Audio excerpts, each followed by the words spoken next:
요나서 3장 1절부터 10절의 말씀입니다. 저와 우리 성도님들이 한 절씩 교독하면서 읽겠습니다. 여호와의 말씀이 두 번째로 요나에게 임하니라.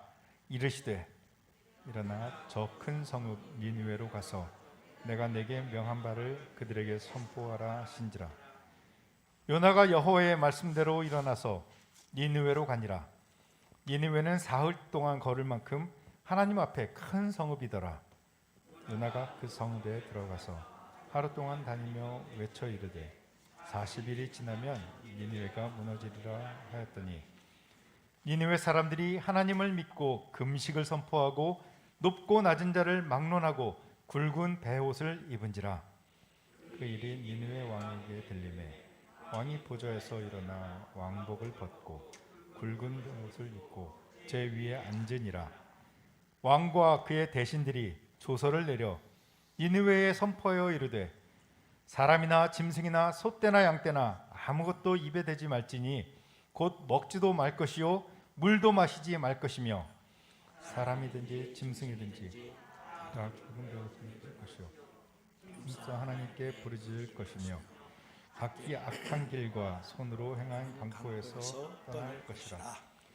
하나님이 뜻을 돌이키시고 그 진노를 그치사 우리가 멸망하지 않게 하시리라.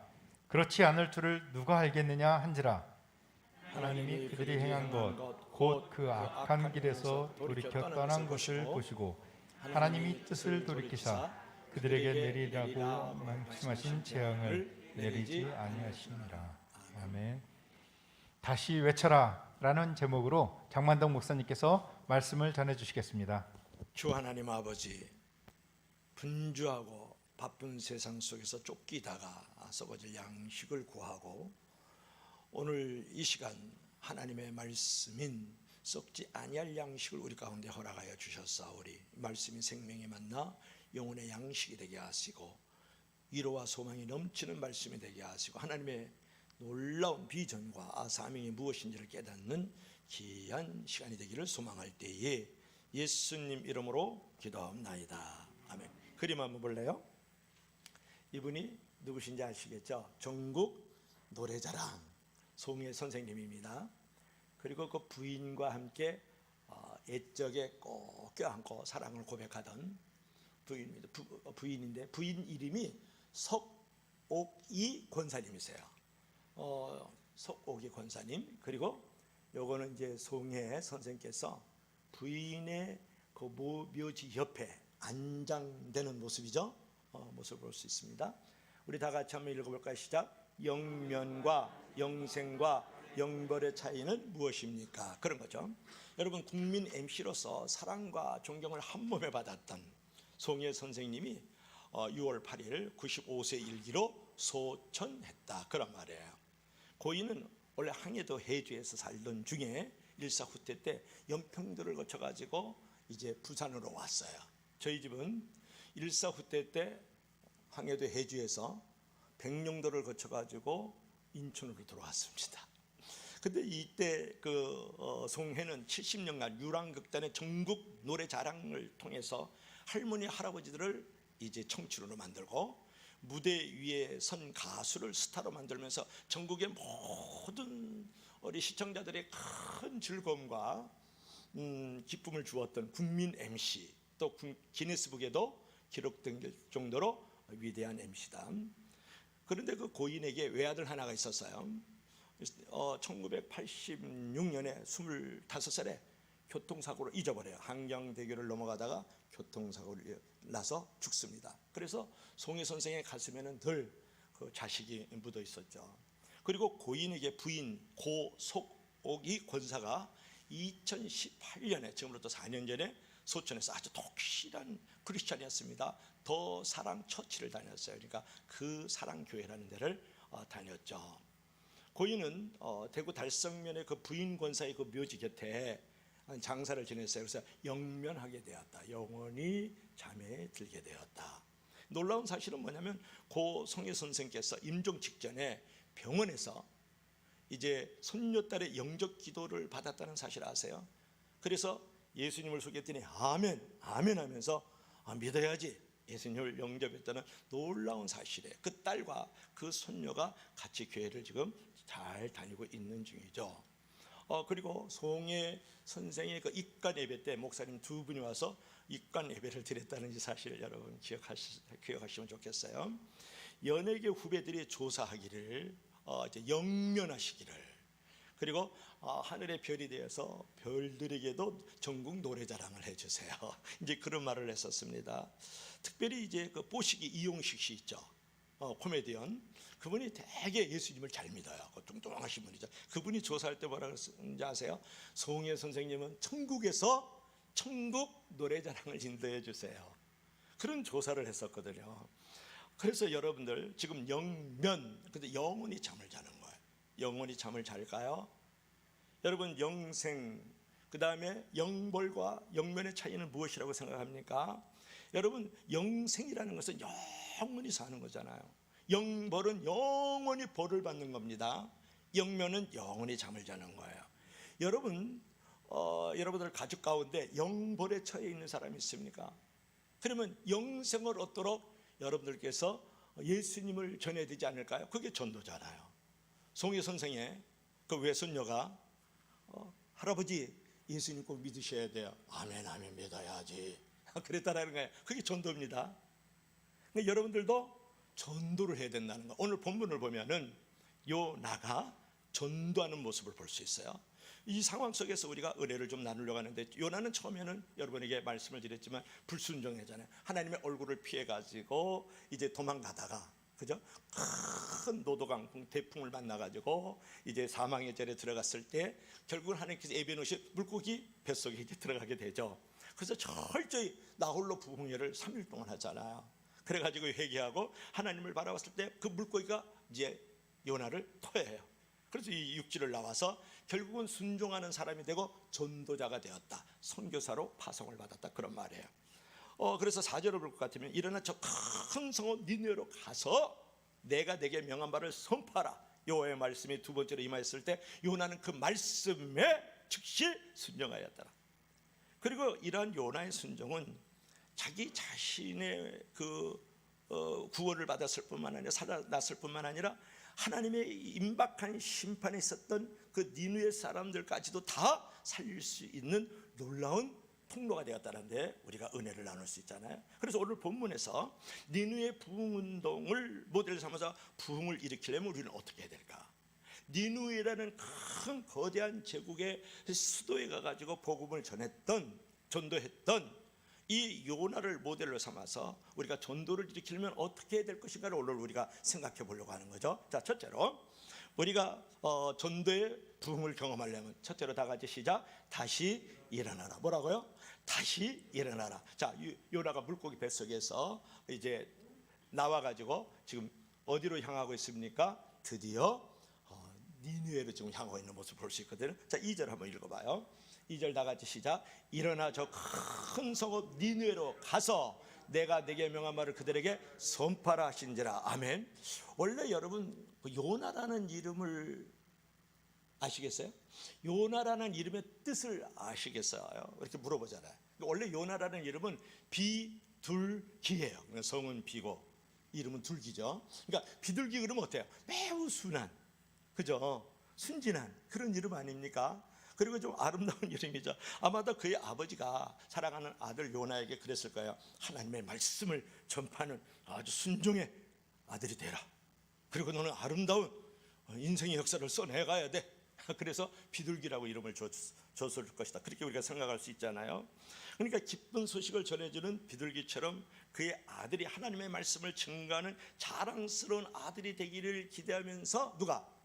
아버지하고 엄마가 요나, 즉 비둘기라고 이름을 지었을지도 모르겠다는 것이 우리의 추측이죠. 중요한 것은 이제 물고기 뱃속에서 며칠간 3일간 나홀로 부흥회를 통해서 극적으로 이제 살아난 요나에게 여호와의 말씀이 두 번째로 임합니다. 두 번째로. 자, 2절 봤었을 때 일어나 저 큰 성읍 니느웨로 가서 내가 내게 명한 바를 그들에게 선포하라 하신지라. 여러분도 두 번 읽어봐요. 시작. 일어나 저 큰 성읍 니느웨로 가서 내가 내게 명한 바를 그들에게 선포하라 하신지라. 아멘.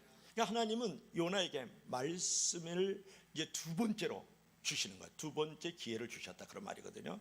하나님은 늘 새로운 기회를 주시는 분이라는 거예요. 분이다.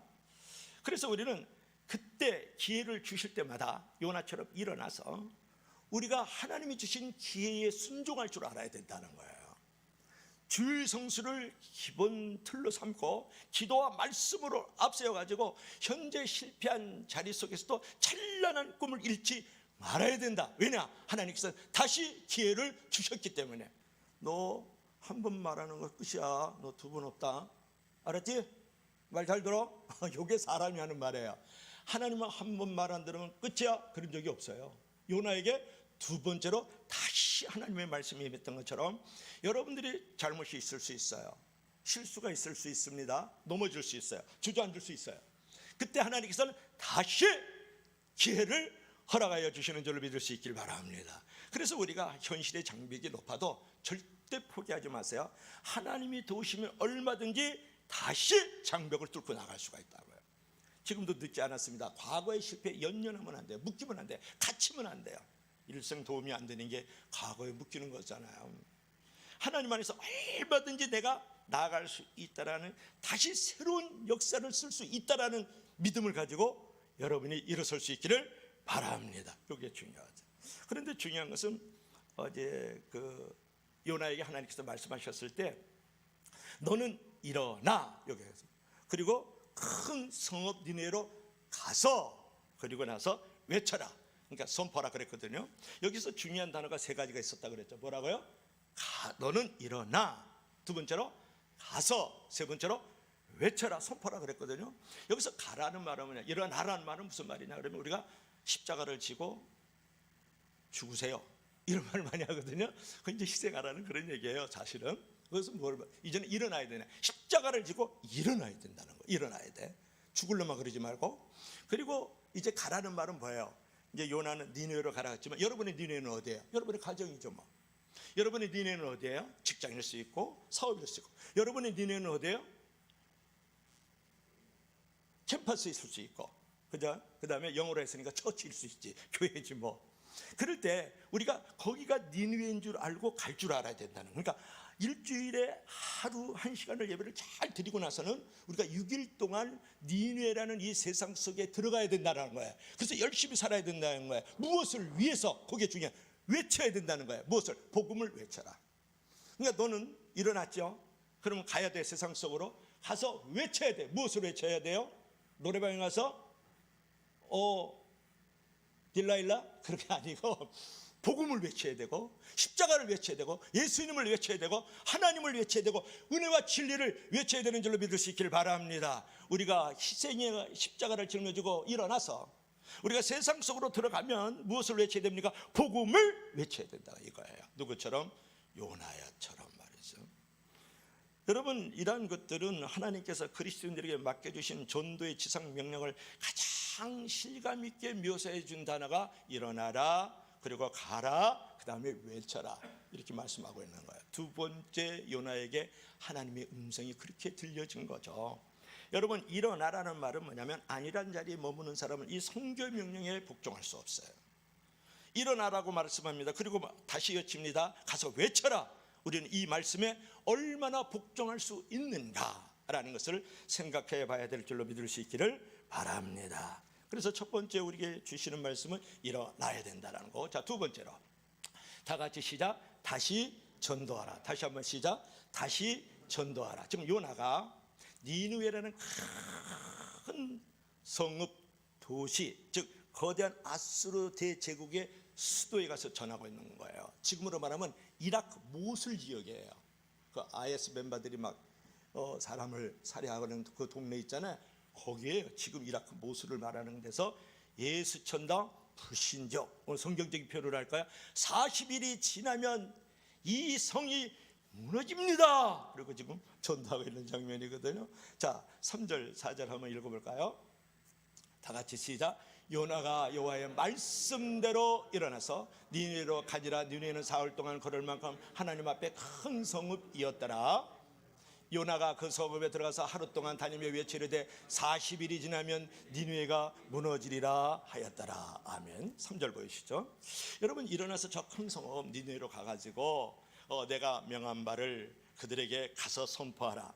그러니까 요나는 다시 두 번째 명령을 받았거든요. 이에 요나는 어떻게 응답했느냐가 중요한 거예요. 그러니까 요나가 어떻게 반응했느냐가 중요한 게 아니라 요나가 어떻게 하나님의 말씀에 대응했느냐가 중요한 거예요. 대답하면서 반응을 했느냐가 중요한 거거든요. 이제 이렇게 두 번째 기회를 주시는 하나님께 요나가 어떻게 반응을 했어요? 3절 보니까 3절 보여주세요. 요나가 여호와의 말씀대로 일어나서 니느웨로 가니라. 이게 중요해요. 여러분 보세요.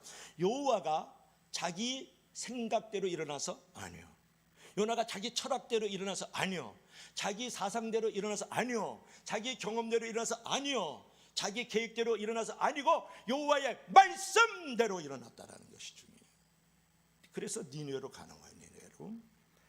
여러분, 하나님의 말씀이 내게 부딪혀 왔을 때에 주의 말씀이 나를 향해서 교훈하실 때 우리는 요나처럼 하나님의 말씀대로 일어나서 주님과 함께 달리고 있는지, 말씀대로 주님과 함께 동행하고 있는지, 내가 말씀대로 주님과 함께 살아가고 있는지 물어볼 줄 알아야 된다는 거예요.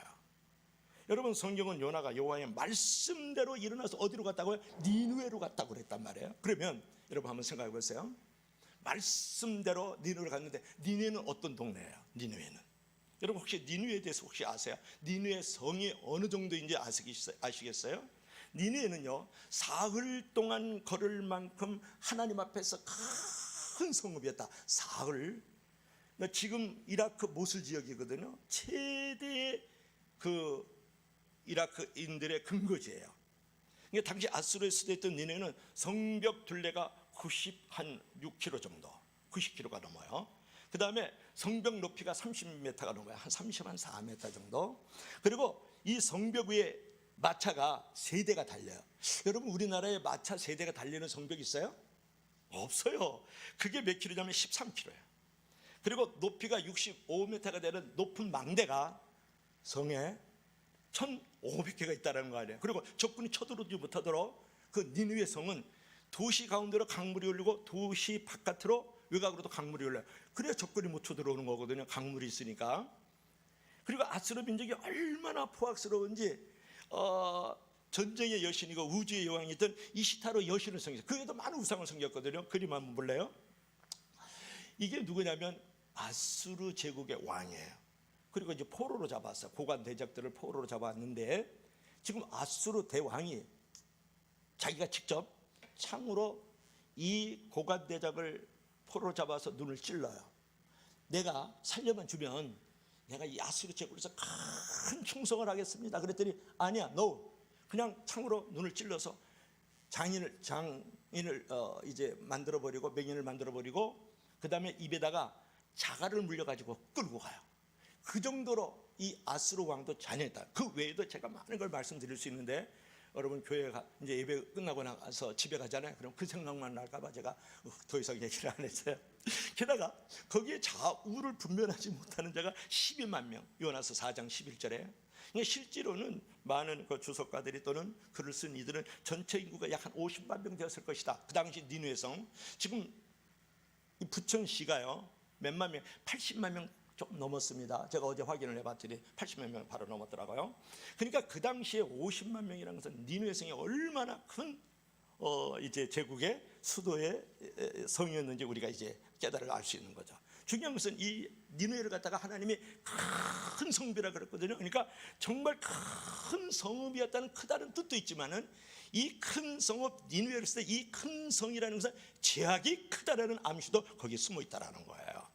그러니까 요나는 니느웨에게 왜곡된 그 화를 선포하는 명령, 즉 심판하고 이제 재앙이 임할 거라는 명령에 처음에는 거부하고 불순종하고 이제 육지로 가는 거 바다로 가고 그죠?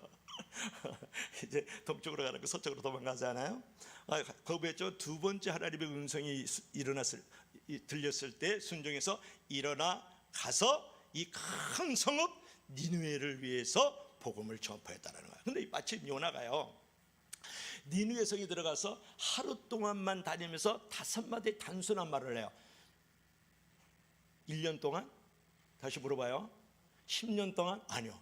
하루 동안 5마디 단순한 말을 하는데 40일이 지나면 이성이 무너집니다. 그 말만 하는 거예요.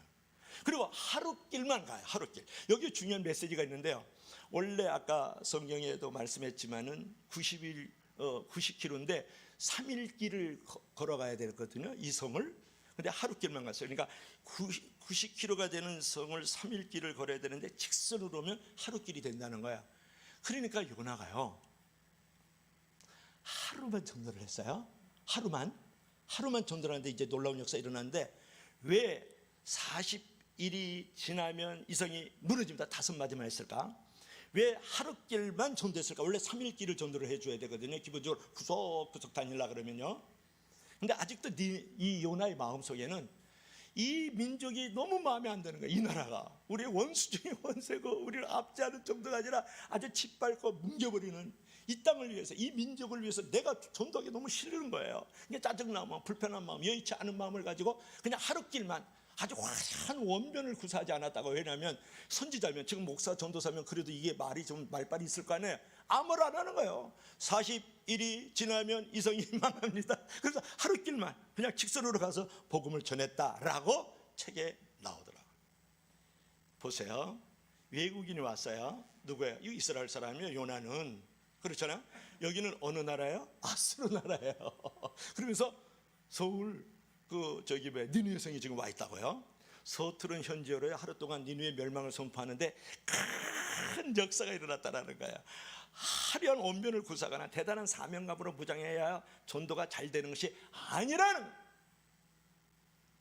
요나 이 5마디 전도의 말은 마지못해 전하는 것 같은 느낌을 주지 않습니까? 아직도 너무나도 불편하고 마음이 여의치 않아요. 적어도 이 니느웨만큼은, 이 아수르 제국의 백성들만큼은 내가 복음 전하고 싶지 않다고요.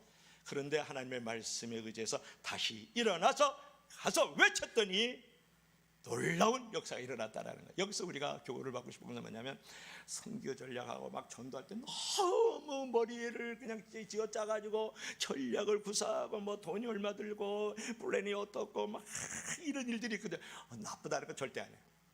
생각이 생각으로 그치고 계획이 계획으로 그칠 때가 너무 많다는 거고, 시도와 몸을 걸지 않는다는 데 문제가 있다는 거죠. 너무 거기에 대해서 아주 구체적으로, 아주 진짜 요즘 말로 아주 디테일하게 해가지고서 그냥 그 선교 전략이나 전도 전략을 구하지 말고, 성경에 나온 대로 때를 얻든지 못 얻든지 단순하게 전도하라. 40일이 지나면 이성이 망합니다. 5마디 전도로 끝나더라. 그리고 하루길을 딱 직선 코스를 갔다라는 거예요. 여러분, 그리고 전도할 때 인생의 뭐 문제라든지 성경의 문제에 대해서 정확히 답을 주겠다는 어떤 이론적으로, 경험적으로, 철학적으로 전도할 생각하지 마세요. 그냥 예수 믿고 구원받으세요. 여러분들이 이렇게 인생의 철학적으로, 뭐 경제적으로, 뭐 여러 가지 뭐 사색적으로 해가지고 교회 온 사람들이 아니에요. 그냥 교회 나오세요. 예수님 믿으면 좋거든요. 목사님 괜찮고요. 성도들 정말 좋아요. 그리고 교회 나가는 방향 분명하거든요. 그냥 예수님 믿으세요. 구원 받으세요. 그렇지. 어떻게 철학적으로 그래서 사변을 해가지고 여러분들이 설득받아가지고 교회 사람 어디 있어요? 여기도 그렇다라는 거예요. 그냥 40일이 지나면 이성이 무너집니다. 5마디를 통해서 이제 회개를 시키지 않습니까? 교회 나오게 하잖아요. 그러니까 우리가 하나님의 말씀에 순종하는 믿음을 가지고 우리가 전도를 하게 되면 성령께서 상대의 마음에 임하가지고 놀라운 역사가 일어난다는. 지금 코로나로 상황에서 2년 6개월 동안에 가장 전도가 힘들어진 때를 이제 겪어왔어요. 그죠? 이제 한 달 해제가 됐지 않습니까? 그리고 코로나 2년 6개월의 상황에서 우리 마음이 너무 억압을 받았어요. 눌려 있어요. 그래서 전도하기를 힘쓰지 않는 이런 신앙의 계절을 갖고 있다고요. 더 나아가서 이제 우리가 마음이 감동이 없어도 전도할 줄 알아야 된다. 누구처럼? 요나처럼 말이죠. 그래서 나의 전도하는 한마디가 여러분 천하보다 귀한 영혼을 구원하고 한 도시가 주께로 돌아온다 그러면 그 놀라운 일을 얼마나 하나님이 기뻐하시고 그 일이 하나님의 나라가 무너진 하나님의 나라가 만들어지겠느냐는 그런 부분이거든요. 그래서 기독교 역사는 작은 불꽃이 큰 불길을 일으킨다 그런 거예요. 그러니까 요나 한 사람의 그 전도와 그 부흥의 역사를 여러분 어떻게 생각하세요? 1대 50만 명이에요. 1대 적어도 12만 명이에요. 가축 빼고. 이 정신없는 좌우가 분변치 않은 사람만 해도 1대 12, 1대 50만 명이거든요. 그 작은 불꽃이 큰 불길을 일으킨 역사거든요. 그러니까 여러분 보세요. 예수님은 마구간에서 태어났잖아요. 그런데 작은 모습으로 정말 볼품 없이 왔지만은 인류의 죄를 대시고 십자가에 달려 돌아가시고 큰 구원의 불길을 타오르게 하셨잖아요. 여러분, 작은 불꽃 볼품 없어요. 바람을 불면 꺼질 것 같지만 작은 불꽃도 중시하고 그런 불꽃들이 모여지게 되면 큰 불꽃을 일으킬 수 있고 작은 불씨 하나가 산을 태우는 거거든요. 그러니까 작은 게 결코 작은 게 아니에요. 큰 게 결코 큰 것이 아니다, 그런 말. 그러니까 요나 한 사람이 그 당시에 위대한 제국의 큰 수도 니느웨를 그 한 사람이 그 작은 불씨가 복음으로 붙여버렸다, 그런 말이거든요. 그러니까 여러분을 작게 생각하지 말라. 제가 최근에 또 글 하나 읽다 보니까 윌리엄 캐리, 우리 선교사님도 계시는데 윌리엄 캐리가 인도의 선구자거든요. 그때 인도를 지원하는데 그때 윌리엄 캐리하고 그 다음에 의사가 지원을 해요. 그래서 둘이 인도를 들어갔다. 근데 이 의사가 재정을 횡령을 해요. 그래서 시험이 하나 왔어요. 자식 둘이 죽어요. 또 시험이 왔죠. 아내가 인도 땅에 오니까 우울증과 깊은 슬픔 속에 갇혀요. 세 번째 시험이 왔죠. 그럼에도 불구하고 계속 선교사역을 감당하는데 7년이 돼서 세례자 한 명 얻어요. 몇 명이요? 7년이 돼가지고 세례자 한 명을 얻어요. 근데 거기서 인도 토착어를 계속 공부를 하셨어요, 이 윌리엄 캐리가. 그래가지고 결국은 윌리엄 캐리가 24개의 토착 주민을 위해서 성경책을 만들어요, 신약 성경을. 그래서 지금도 그 책을 통해 가지고 인도의 사람들이 복음이 전파되고 있다는 놀라운 사실을 잊지 않길 바랍니다. 그 한 사람은 지극히 작은 불씨였다라는 거예요. 요나 한 사람은 또 지극히 작은 불씨야. 요나는 하루 만에 지금으로는 50만 명이 하나님 앞에 돌아오는 거예요. 그 심판의 메시지를 듣고 말이죠. 인도의 선교사였던 윌리엄 캐리는요, 7년 동안 세례자 한 명 얻었어요. 지금도 그분이 만들어 놓은 그 땅의 그 기도의 씨앗, 복음의 씨앗, 말씀의 씨앗이 지금도 복음을 전하고 있다는 것을.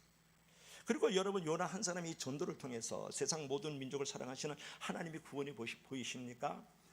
하나님께서 요나를 파송한 선교지가 어디냐 그러면 자기 땅 북이스라엘이 아니에요. 자기 땅 남유다가 아니라고요. 어디예요? 저 먼 이스라엘에서 750km나 떨어진 지금의 이라크란 말이에요. 아수르의 대제국의 니느웨 성이란 말이에요. 그러면 그 당시에 이스라엘 백성들은 이 선민 사상이 너무 뚜렷했어요. 우리만 구원받아, 우리만 구원받거든, 우리 선택된 민족이야, 쟤네들은 다 지옥의 불쏘시개야, 개 같은 존재야, 이렇게 취급을 했어요. 그런데 하나님께서 이렇게 편협한 아주 배타적인 민족주의를 가지고 있는 요나와 그 이스라엘 백성들에게 깨닫게 해주시는 게 있는 거예요.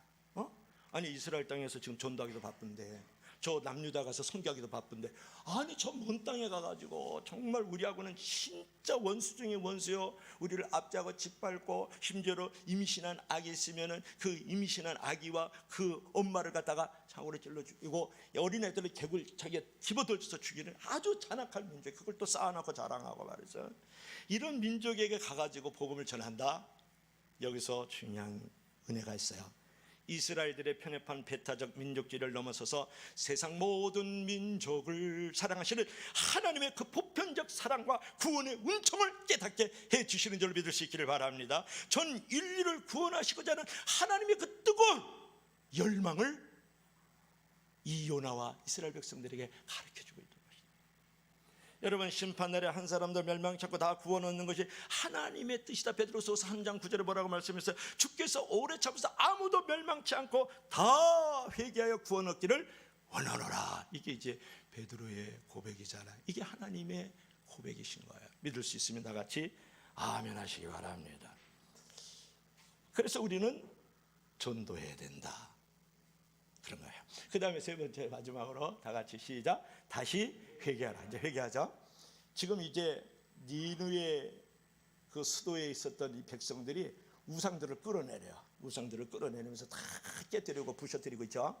그리고 이 어린아이, 할아버지, 청소년들, 여기 자세히 그림을 보니까 요거 할아버지, 여기 애기 이렇게 해가지고 다들 두 손을 들고 지금 회개하고 자복하고 통회하고 있는 그런 장면이거든요. 자, 5절 6절 한번 읽어볼까요? 다 같이 시작.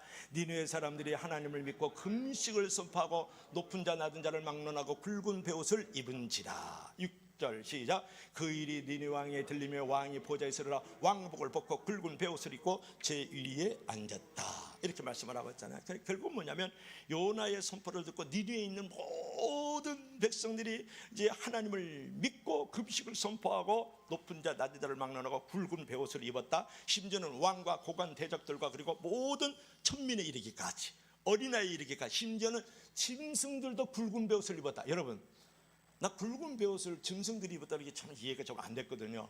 근데 요즘에 여러분 그 반려견 키우죠, 애완견 키우죠.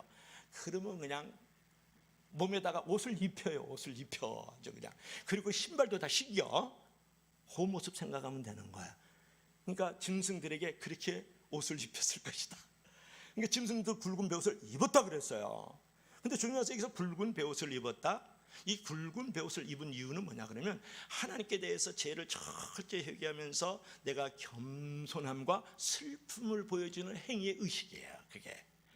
그런데 여기서 또 하나는 중요한 것은 뭐냐면 이제 10절 한번 읽어봐요. 그랬더니 10절을 보니까 시작. 하나님이 그들이 행한 것 곧 그 악한 길에서 떠난 것을 보시고 하나님의 뜻을 돌이키사 그들에게 내리리라고 말씀하신 재앙을 내리지 아니하시니라. 할렐루야. 결국 그들이 이제 굵은 베옷을 입고 왕으로부터 저 천민에 이르기까지, 그리고 짐승들조차도 굵은 베옷을 입고 정말 슬픔을 표시하고 하나님 앞에 겸손함으로 이렇게 표시를 했더니 하나님께서 뜻을 돌이켰다. 하나님의 뜻을 돌이켰다. 그러니까 그 악한 길에서 돌이켜 떠난 것, 이것도 중요해요. 악한 길에서 떠나야지 라고 생각하고 계획하는 사람이 너무 많아요. 악한 길에서 떠났어요. 떠났다고요. 그랬더니 하나님께서 뜻을 돌이키셨다. 그랬더니 어떤 사람이 그래요. 목사님, 하나님이 뜻을 돌이키니까 변덕장이시네요. 만덕장이가 돼야지 어떻게 변덕장이십니까? 나한테 그러더라고요. 여러분 잘 생각하세요. 그렇게 물어볼 수 있죠. 뜻을 돌이켰다는 의인법적 표현이거든요. 사람처럼 하나님을 생각해서 표현했는데 이 말은 뭐냐면 변덕이 많으신 분이 아니라, 뜻을 돌이켰다고 그래서 그것이 아니라 뭐라고요? 이것은 하나님의 본래의 뜻은 죄인들이 돌아오는 게 하나님의 뜻이에요. 그러니까 심판이라든 재앙 같은 거는 하나님의 뜻을 돌이키는 거야. 뜻을 돌이키는 거. 어떤 구원과 축복이 있다. 그래서 뜻을 돌이켜서 너 형벌이야, 너는 저주야, 그런 하나님이 아니, 그런 뜻을 돌이키시는 게 아니고 재앙에 빠질 수밖에 없고 지옥의 심판에 떨어질 수밖에 없는 자들이 돌아오는 것이 하나님의 뜻이에요. 그렇기 때문에 하나님께서 그들을 돌이키셨다라는 그런 뜻을 갖고 있는 거예요. 요게 여러분 역대하 7장 14절 한번 볼까요? 그 말씀하고 아주 똑같아요. 여러분이 잘 알고 찬양도 많이 부르는데 시작. 내 이름으로 일컫는데 백성이 그들의 악한 길에서 떠나 스스로 다치고 기도하여 내 얼굴을 찾으면 내가 하늘에서 듣고 그들의 죄를 사하고 그 땅을 고쳐질지죠. 그러니까 우리가 요나서 3장 10절 마지막 절 말씀하고 역대하 7장 14절의 말씀하고 똑같은 매치를 가지고 있거든요. 그러니까 이 말씀이 뭐냐 그러면 이제 부흥이라는 것은 하나님의 백성이 그 악한 길에서 떠나야 돼요. 그러니까 니느웨 성의 백성들이 회개하라, 40일이 지나면 이 성이 무너진다는 그런 심판의 재앙의 메시지를 듣고 떠났어요. 떠났고 여기서도 역대에서도 뭐라고 말씀하니까 내 백성이 그 악한 길에서 떠나는 것이 부흥이에요. 그리고 하나님 앞에 겸손하며 엎드려 있는 것이 부흥이고, 그 다음에 하나님의 얼굴을 구하는 것이 부흥이에요. 니느웨 백성이 그랬을 뿐만 아니라 오늘 역대하 7장 14절에 나오는 이 백성들도 그렇게 했다라는 거예요. 그러니까 우리가 진정한 부흥이란 뭐냐 그러면 돈을 많이 쌓는 성도와 교회가 부흥이 아니에요. 큰 건물에서 많은 사람 앞에서 그냥 멋지게 설교하고 많은 백성들이 앉아있는 것이 부흥이 아니라고요. 그 빌딩이 부흥이 아니고 사람의 수가 부흥이 아니고 돈의 액수가 부흥이 아니라는 거예요. 여러분, 부흥이라는 것은 하나님의 백성들이 그 악할 길에서 떠나야 돼요. 그리고 하나님 앞에 경배해져야 돼요. 그리고 기도하되 하나님의 얼굴을 구하는 기도를 하는 것이 진정한 부흥인 줄로 믿을 수 있기를 바랍니다. 그러니까 오늘날 우리 한국교회의 비극은 뭐냐면, 특별히 한국교회의 비극은 회개 없는 축복이 강조되는 거예요. 회개 없는 기적이 강조되고 회개 없는 치유가 강조되고 있다는 거예요. 우리는 회개를 강조하지 않고 축복만을 해요. 회개를 강조하지 않고 기적만을 해요. 회개를 강조하지 않고 영혼이 잘 돼야 돼요. 회개를 강조하지 않고 번성하기만을 기다리는 이런 번영주의 같은 게 있거든요. 여러분 이런 것을 갖다가 뭐라 그러면 쉬운 믿음주의라고 그래요. 예수를 믿어도 아주 쉽게 이런 것을 갖다 뭐냐면 값싼 은혜주의라 그래요. 은혜를 정말 값진 은혜로 생각해내 싸구려 은혜, 싸구려 신앙으로 만들어버리는 거예요. 회개가 없는 축복, 회개가 없는 기적, 회개가 없는 성장, 회개가 없는 번영은 싸구려 신앙이라는 거예요. 여러분 혹시 쉬운 믿음주의에 빠져서 값싼 은혜의 자리에 머물고 있지 않느냐고 물어보는 것이죠. 우리의 죄를 버리지 아니하고 하나님께 돌아오지는 아니하고 복을 구하기만 하는 이 안타까운 우리 시대의 비극을 볼 줄 알아야 되고, 우리 교회의 비극을 볼 줄 알고, 한국 교회의 비극을 볼 줄 알고, 이 도시의 비극을 볼 줄 알아야 돼요. 그러나 성경은 언제나 축복 이전에 회개를 강조하고, 부흥 이전에 회개를 강조하고, 전도 이전에 회개를 강조하고, 기적 이전에 회개를 강조하잖아요. 믿으시면 다 같이 아멘 하세요. 그러니까 부흥 이전에 우리가 회개를 강조해야 된다는 거예요. 그러니까 참된 회개가 없는 것에 진정한 부흥은 없다. 참된 회개가 없는 것에 진정한 축복도 없다. 그렇게 우리가 정의를 내려야 돼요. 그러니까 우리가 참된 회개라는 것은 뭐냐면 영적으로 이 도덕적으로 변화된 모습을 가져야 되는 거거든요. 자, 여러분 보세요. 니느웨 백성들처럼 내가 굵은 베옷을 입었어요. 그리고 잿더미 위에 앉았어요. 그리고 짐승들 마련하고 다 엎드려서 지금 있어요. 그런데 그런 어떤 종교 의식과 예배 의식에 빠져 있으면 그건 참된 회개가 아니라는 거예요. 오늘날 이것에 너무 우리가 체면이 걸려 있고 이것에 너무 속아서 신앙생활하고 있다 그런 말이에요. 내가 굵은 베옷을 입었어요. 그런데 그리고 잿더미에 앉았다고요. 그런 어떤 종교 의식과 그런 어떤 예배 의식 가운데 있는데 하나님과 나와의 어떤 영적인 개혁과 개선이 없어요. 이웃과의 삶 속에서도 어떤 삶과 인격 속에서 개혁과 개선이 없어요. 그건 회개가 아니에요. 의식에 빠져 있는 것이지. 종교에 그냥 빠져 있는 것이에요. 그래서 우리가 하나님과 나와의 관계성뿐만 아니라 이웃과의 관계성 속에서도 삶과 인격을 수반하는 그런 관계 개선이 이루어지고 개혁이 이루어지는 당신은 종교주의자예요. 의식주의자라고요. 그 진정한 회개가 아니라는 사실을 알아야 돼. 차라리 굵은 베옷 안 입고 하나님과 나와의 관계에서 이웃과의 관계에서 영적으로 도덕적으로 윤리적으로 개선되고 개혁되지는 삶을 살 때 그게 바로 진정한 회개인 줄로 믿을 수 있기를 바랍니다. 중요한 거를 가르쳐주고 있는데요. 그래서 참된 회개가 없는 것은 부흥은 없다. 근데 니느웨 백성들은 정말 굵은 베옷을 입고 잿더미 위에 앉아서 하나님 앞에 슬퍼하고 하나님 앞에 겸손해서 부흥을 가져왔다는, 그리고 무엇보다도 모든 죄악에서 떠나고 돌이켰다는 것을 믿을 수 있기를 바랍니다. 그래서 우리가 이제 진정한 회개가 일어나면 이런 일이 벌어져요. 보세요. 아무리 힘든 시련을 당해도 나의 허물에 비해서 적은 시련이었다고 고백하면서 감사하고 찬양하면서 하나님께로 나아가는 사람이 진짜 회개한 거예요. 회개의 결과를 보면 회개를 했는지 안 했는지 알 수 있죠. 그리고 회개한 후에는 편한 관광객이 되어가지고 다시스로 가는 것이 아니라 아주 불편한 성교지 니느웨로 가는 사람이 진짜 회개한 것이에요. 믿으시면 다 같이 아멘 하세요. 회개라는 것은 결과를 보면 당신이 회개했는지 안 했는지 알 수 있어요. 그래서 여러분들 의식에 빠지지 말고 종교의식에 젖어 있지 말라는 거예요. 정말 회개를 하면 편한 관광객에 대해서 다시스로 안 가요. 진짜 요나가 회개를 했더니 아주 불편한 선교지, 그것도 적국의 심장부에 가서 선교사가 되는 거예요.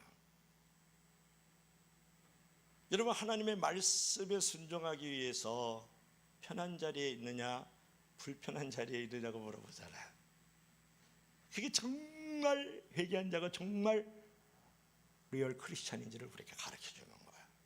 늘 편리한 자리, 쉬운 자리 쫓아가서 아직 진정한 회개가 없는 자일 수 있어요. 근데 늘 불편한 자리, 괴로움의 자리를 내가 찾아가 들어가요. 그게 정말 회개한 자리일 수 있어요. 여러분 보세요. 니느웨 왕은 하나님의 뜻을 돌이키고 진노를 그치고 멸망하지 않게 하실 것을 기대하고 기도하면서 회개를 선포하거든요. 9절이에요. 하나님은 그들이 실제로 악한 길에서 떠났어요. 실제로 악한 길을 떠나야 됐다고 생각하고 계획을 하지 않고 악한 길에서 떠난 것을 보시고 뜻을 돌이켜서 그들에게 내리라고 말씀하신 심판과 재앙을 내리지 아니하셨다. 이게 10절의 말씀이거든요. 중요한 게 있어요. 요나가 돌이켰어요. 그렇죠. 니느웨 백성이 돌이켰더니 하나님이 뜻을 돌이켰다는 사실을 믿을 수 있기를 바랍니다. 그러니까 내가 돌이키고 우리가 돌이키면 하나님께서 벌써 당신의 뜻을 돌이켜서 우리를 앞에서 기다리고 계시다는 거예요. 그래서 우리가 이렇게 얘기할 수 있어요. 내가 진심으로 돌아서면 하나님은 나보다 더 신속하게 돌이키신다. 한번 따라해봐요. 내가 진심으로 돌아서면 하나님은 나보다 더 빠르게, 더 신속하게, 더 급속하게 돌이킨다. 요나가 돌이켰어요. 두 번째 말씀이 왔었을 때 40일이 지나면 이 성이 무너집니다. 그랬더니 니느웨 백성이 돌이켰어요. 그랬더니 하나님이 돌이키셨다. 그러니까 여러분이 돌이키기만 하면 하나님께서 벌써 나보다 앞서 돌이켜서 나를 만나주시고 인도하시고 보호하시고 복을 주시는 줄 믿을 수 있기를 바랍니다. 거기에 부흥이 있어요. 거기에 성경의 위대한 장이 열리는 거예요. 죽어가는 영혼을 전도하는 역사가 거기서 일어나. 내가 먼저 돌이키라. 그래서 요나는 요놈의 나를 먼저 변화시키라는 거 아니에요. 오늘 결론을 맺겠습니다. 자, 결론은 이게 요나의 묘지예요. 요나를 기념한 묘지가요. 어디에 있을까요? 이스라엘의 요나의 묘지가 여기 니느웨에 있어요. 지금 이라크 모술에 있다고요. 보세요. 여기가 팔레스타인 이스라엘이잖아요. 요나야 일어나 가서 복음을 외쳐라 그랬더니 다 니느웨로 가지 않고 다시스로 가다가 그래서 풍랑 만났잖아요. 풍랑 많이 일죠. 그래서 다시 물고기 뱃속에 들어갔다 여기서 토해가지고 여기로 이제 750km를 걸어갔어요. 그래서 이제 니느웨에 갔어요. 니느웨에서 요나가 복음을 전파하다가 죽어요. 그래서 요나의 묘지가 이스라엘 땅에 있는 게 아니고 어디에 있다고요? 이라크 다시스. 근데 최근에 이거 IS 나쁜 친구들이 결국은 요나의 무덤을 파괴를 했는데 아직도 그 흔적은 있어요. 그러니까 요나는 하나님의 말씀을 끝까지 지키는 순종의 자리, 선교의 자리, 전도의 자리를 갖고 있었다는 거예요. 그래서 이라크에다 자기 무덤을 만들잖아요. 무덤의 자리가 어디에 있었다? 이라크에 있었다. 여러분 잊지 마시기 바랍니다. 내가 하나님과 함께 있어야 할 자리에 있기만 하면 하나님께서는 나를 들어쓰시기 시작을 해요. 당신은 마땅히 있어야 될 자리에 있습니까? 아니면 요나처럼 불순종하는 자리에 있지는 않았을까요? 나를 통해서 하나님께서 내 가정을 새롭게 하시고 나를 통해서 내 교회를 새롭게 하시고 나를 통해서 도시와 나라와 열방을 새롭게 하시길 원하시거든요. 그러면 요나를 쓰던 그 하나님이 나를 쓰셔야 돼요. 그러기 위해서는 어떻게 해야 될까요? 하나님의 말씀하신 대로 내가 그 자리에 있어줘야 되는 거예요. 여러분 가장 중요한 질문은 이거예요. 나는 하나님과 함께 있어야 될 자리에 있는가? 기도의 자리, 믿음의 자리, 교제의 자리, 말씀의 자리, 예배의 자리, 전도의 자리, 선교의 자리에 있느냐 하는 것이 중요한 거예요. 있어주기만 하면 요나처럼 나를 들어서 쓰실 수 있거든요. 그래서 우리는 이렇게 외칠 수 있어요. 다시 나는 일어나 가서 외쳐야 되겠다 라는 하나님의 명령을 붙잡기를 주의 이름으로 간절히 부탁합니다. 부탁합니다. 기도하십시다.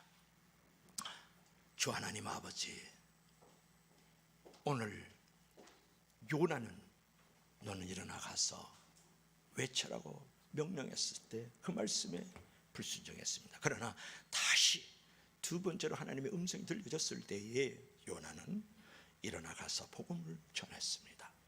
하나님 우리도 전도하게 하여 주시고 우리를 또 철저히 하나님 앞에 회개함으로 설 수 있어서 이 땅의 진정한 부흥과 아버지 전도의 거룩한 통로로 쓰임받을 수 있도록 인도하여 주시옵소서. 하나님, 나를 통해서 내 가정을, 내 교회를, 내 공동체를 새롭게 하시기를 원합니다. 요나를 쓰시던 그 하나님이 우리를 쓰시기를 원하오니 우리를 더 순종의 자리로 나아가고 아버지 하나님 그 일을 쫓아서 하나님 앞에 귀하게 쓰임받는 부흥과 전도의 거룩한 통로들이 되게 도와 주시옵소서. 예수님 이름으로 기도합나이다. 아멘.